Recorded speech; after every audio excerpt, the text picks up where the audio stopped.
drug no return, or to break the cycle of the European slave trade.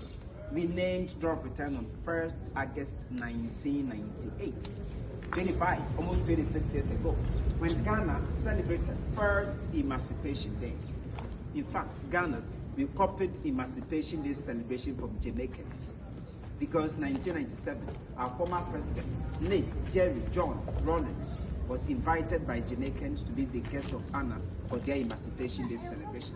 When he attended, he saw the need to replicate same in Ghana, because you cannot talk about history of Jamaica, history of European slave trade, without mentioning the dungeons. And most of these dungeons were built here. So 1998, we started with it.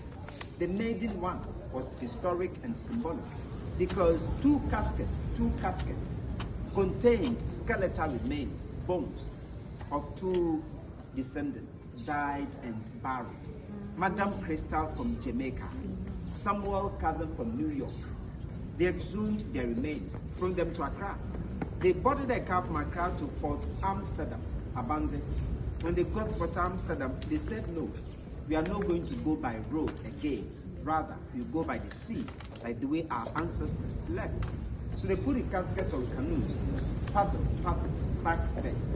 There were officials, family members waiting.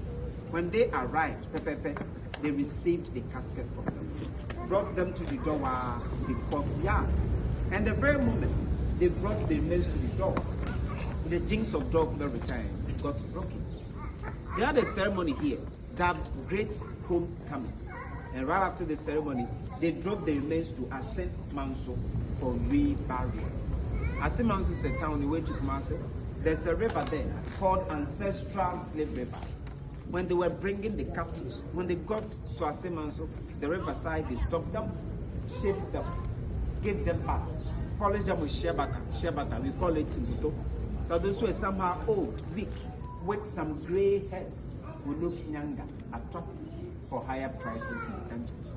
So they spent weeks in the dungeons here, never back. Last African battle at Asen Manso. That is why they sent the two remains of Madame Crystal, Samuel Cousin, for reburial. On that day, August 1, 1998, when the jinx of Door of No Return got broken, Ghanaians named the other side Door of Return. Inviting our brothers and sisters in the diaspora, African Americans, African Caribbeans, African Europeans, to come back to Africa, to reconnect, to help develop the continent. That is why when you return, you saw on the wall both the pistol Akwaba. Now Akwaba means welcome, so you are all welcome. Any questions? Before we say bye-bye, before we end the tour, what I want to leave you with, share with you is that we are all aware, very, very much aware that the dungeons in all the slave castles are empty, meaning European slave trade is indeed over. But what do we see? Sadly, we still see forms of slavery, injustice, unfair treatment in our homes, in our villages, in our cities, in our countries. Child labor, child trafficking, child prostitution, racism, mental slavery. We abuse our house helps, workers, wives, children. Let me use this opportunity to say this, and if in case I offend any of you, forgive me. What is trending in Ghana, some part of Africa, and I believe some part of the world is that some people deceive some young men and women. They promise them better lives, better jobs, take them to some of the Gulf countries, Kuwait, Saudi Arabia, Lebanon, Dubai, Qatar, and others.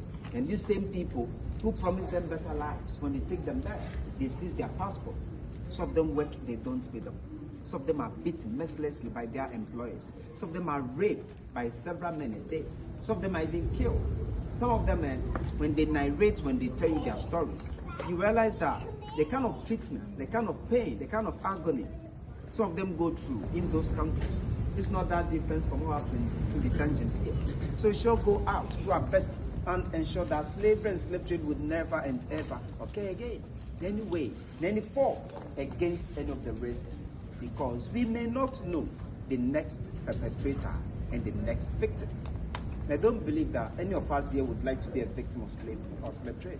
But if you see anyone who wants to be a perpetrator, this is what Abraham Lincoln said, and I quote, "Whenever I hear anyone arguing for slavery, I feel a strong impulse to see it tried on him personally." End of quotation. What I'm trying to say is, If you want to treat your fellow human being as slave, if you want to trade in slaves, no problem. You come. Let's lock you up in the dungeons for a couple of weeks, couple of months. When you survive the dungeons, when you come out, and you think, you feel it was comfortable in there, you can then start keeping your fellow human beings in the same condition. So let's all try. Treat each and everyone equally, at least like the way we treat ourselves. When we do that, I trust and I believe this world will be a very, very peaceful world for all of us. Once again, my name is Richard Kwesi Obeng, your guide for the tour. Have a nice evening. Thank you, sir.